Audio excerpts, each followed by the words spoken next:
and referring to the inadequacy of other resources like medical or education or housing. Actually, it is a policy. It is an inadequacy of policy of the government, because like the public housing, the construction of public housing has stopped over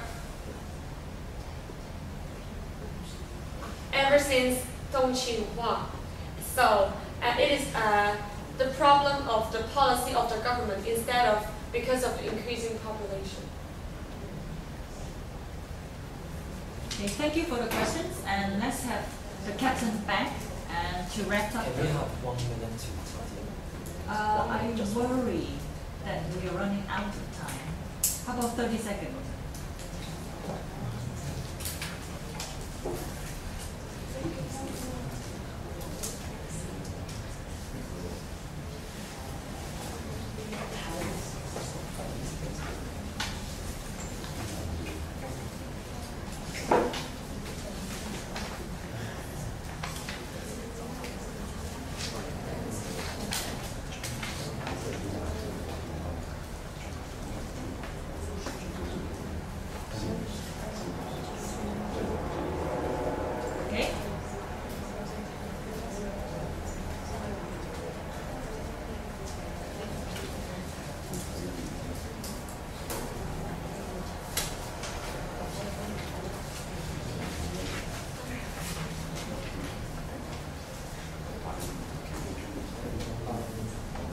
Thank you very much for the opportunities on offering their point of view. Here are our rebuttals. Your side mentioned that not granting the right of vote to foreign domestic helper is a kind of discrimination. And while Hong Kong seems to value the native and English-speaking teachers and other professionals, however, please be reminded that native English teachers and those talents, they are scarce manpower being employed from overseas in order to support Hong Kong. Meanwhile, for foreign domestic helpers, if they become permanent residents, then they would directly induce a very fierce competition among the low-skilled workers. After they have been granted permanent residency, they have the opportunity to change the job. For example, being a salesperson, being a cleaner, and other low-skilled jobs. So we have to see that the job nature are different, but we are not discriminating.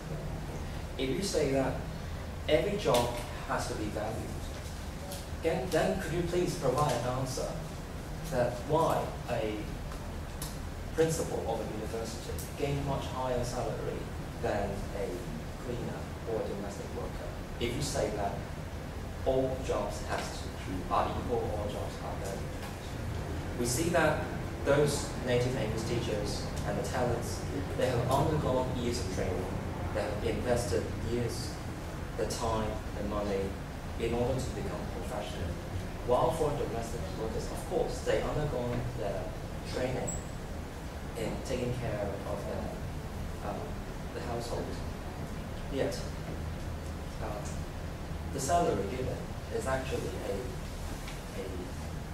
appropriate means to recognize their contributions.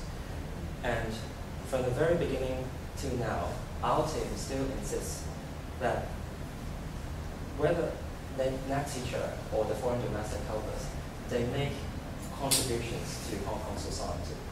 We think, okay, NAT teacher, they utilize their skills to improve the language proficiency of Hong Kong students, while the foreign domestic helpers, they are helping the working parents to take care of their children and also their elderly.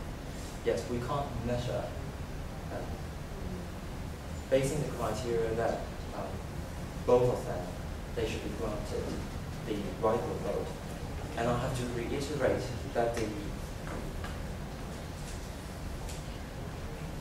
immigration ordinance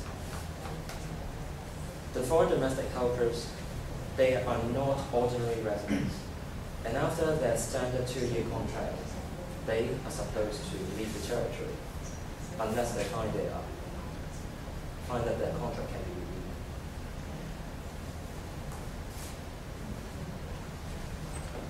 Also, we really appreciate that your team emphasized that there probably wouldn't be any problems that the foreign domestic helpers can continue to contribute to our society. Yet, Hong Kong is having insufficient resources. For example, the very significant thing that we have to focus today is to see we have very limited hospital vacancies. Already we can't satisfy the needs of the local pregnant ladies to give birth, while there are already unknown figures of pregnancies coming to Hong Kong to give birth. Without a very concrete and realistic policy, how would you be able to give a statement that we easily give the right of the vote to the foreign domestic helpers? If we really stand on the humanitarian stance, your team should be able to propose concrete and practical measures, how they can help how your team will be able to help the foreign domestic helper to face the social difficulties. If they work on the 7th year as a foreign domestic helper, they will probably get fired by the employer. And this will make them to start the counting of their residency in Hong Kong.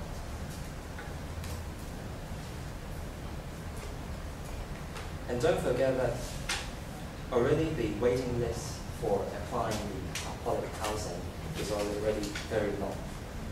On average, every applicant needs to wait for 1.8 years. So if we let a considerable amount of foreign domestic helpers, it is estimated about 12,000 people, then the waiting time will be prolonged. How can you alleviate this housing problem? And in terms of education, if these domestic helpers are granted with the right to vote, they will also let their children to study in Hong Kong too. How would you suggest any practical measures, given that the teachers helping the social Asian kids, they're already very limited?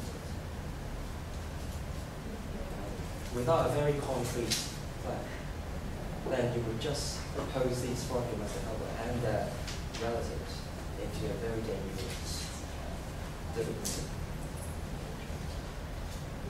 Before we think about whether we grant the right of the vote, we have to be realistic and we have to take care of our own citizens before we grant the right of the vote to the foreign domestic helpers. Thank you.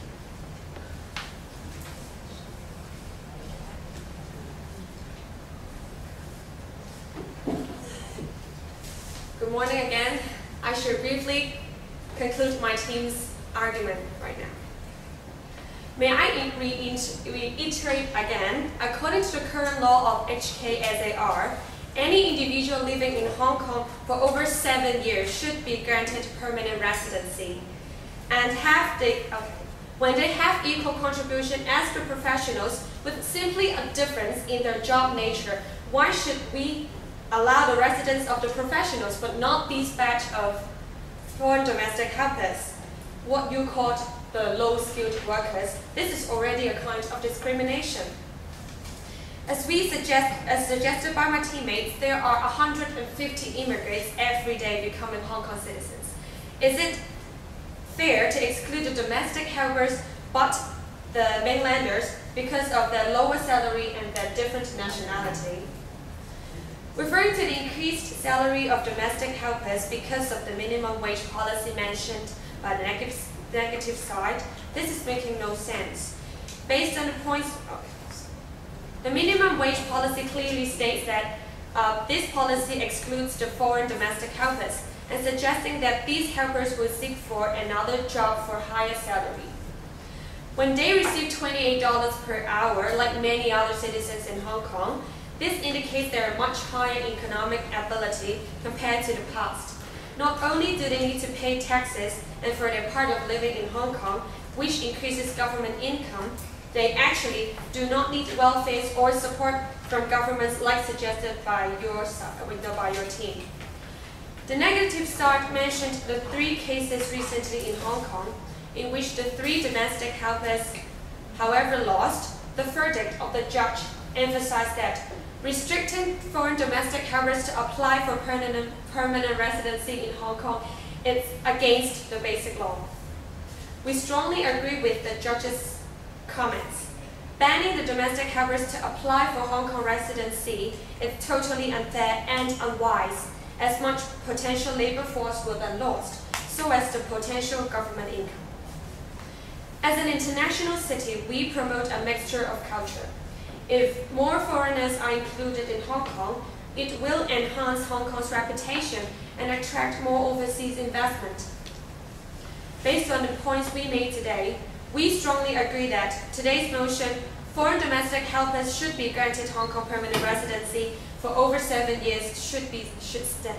Thank you.